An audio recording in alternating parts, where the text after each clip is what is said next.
Hello, welcome to my page Abhinav Bareilly का। मैं अभिनव शर्मा इस समय बैठा हूँ बाबा शमशान अधिपति महादेव जी के चरणों में। तो यहाँ की जो अनुभूति है वो अनंत है, अद्वितीय है और शब्दों में वर्णन हो जाए ऐसा संभव ही नहीं है। ये हमारे महादेव और ये है नंदीश्वर। तो बाबा के दरबार की जितनी मैं आपको प्रशंसा करूँ उतना ही कम पड़ेगा। ये शमशान भूमि जो कि महादेव जी का सबसे बड़ा स्थान है। बाबा कैलाश पर्वत पे तो रहते ही हैं। कैलाश के अतिरिक्त जो महादेव का धाम है जहाँ वो सदा निरंतर निवास करते हैं वो है शमशान भूमि। और अपनी नाथ नगरी में ऐसा सुंदर दरबार जो कि अकल्पनीय है, अद्भुत है, अविस्मरणीय है। यहाँ से जुड़े कितने ही प्रसंग हैं जो कि अगर मैं आपको बताने पर आऊँ तो एक वीडियो में ये सब बताना संभव ही नहीं होगा।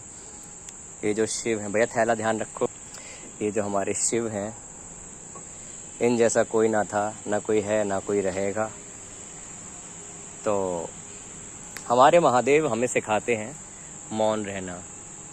हर परिस्थिति में जितना हम मौन रहेंगे उतना हमारी जय होगी, उतना ही हमारी विजय होगी। प्रसंग आता है दक्ष प्रजापति और महादेव का। प्रजापति जो कि उन्हें दायित्व मिला था माता सती का महादेव से मिलन कराने का, पर भगवान शंकर ने उन्हीं दिनों दक्ष प्रजापति के पिता यानी कि ब्रह्मा जी का 5वां शीश जो काटा था, प्रजापति को बस वही बात खल जाती है और वहाँ से अपमान करना वो शुरू करते हैं हमारे महादेव का।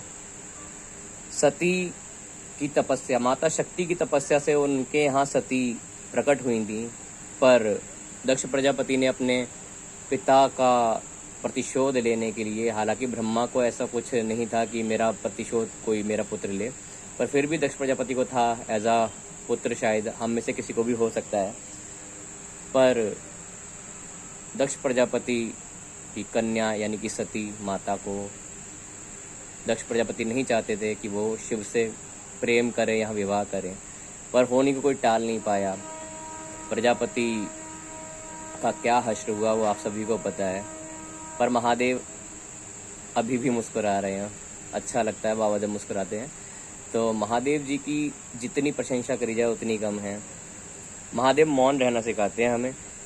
प्रजापति ने बाबा का इतना अपमान करा, शायद आप में से हम कोई होता ना तो या तो सामने वाले का खून कर देते या हम खुद ही मर जाते। पर एक हमारे महादेव जो जितना उनके लिए अपमानजनक बातें कही गई वो उतना ही मंद मुस्कुराते चले गए और एक शांत पने में उनको कितना विजयी दिलाई आप सब जानते ही हैं। महादेव ने कभी प्रतिशोध की भावना ही नहीं जताई थी। वो तो सती का दाह नहीं होता तो बाबा उस समय भी त्रिशूल नहीं उठाते। शिव कभी अपने लिए आया ही नहीं, शिव सबके लिए आता है, पर शिव को अपनी कोई चिंता नहीं रहती क्योंकि वो खुद चिंता हरण है। सदा राम नाम की समाधि लिए बैठा रहता है। वही शिव है जो हमें भी सिखाता है कि शांति से हम हर विषय पर विजय प्राप्त कर सकते हैं, पर शांति का अभाव है। और यहाँ आकर भी यदि हमने शांत होना नहीं सीखा तो सही में हमने कुछ नहीं सीखा। अपने विरोधियों को अपने पर हावी होने दीजिए, उन्हें जितना वो आपको एग्रेसिव करते हैं करने दीजिए। बस मेरे महादेव से सीख लीजिए मंद मुस्कुराहट और मौन और राम का नाम। इन 3 चीज़ों से आप जीवन के हर पड़ाव में विजय हासिल कर सकते हैं।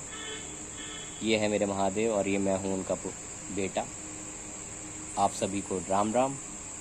फिर आते हैं ऐसी ही एक वीडियो से जो मेरे महादेव से संबंधित होगी, अध्यात्म से और दरबार से संबंधित होगी। हर हर महादेव, बोले शमशानों के महाराजा की जय।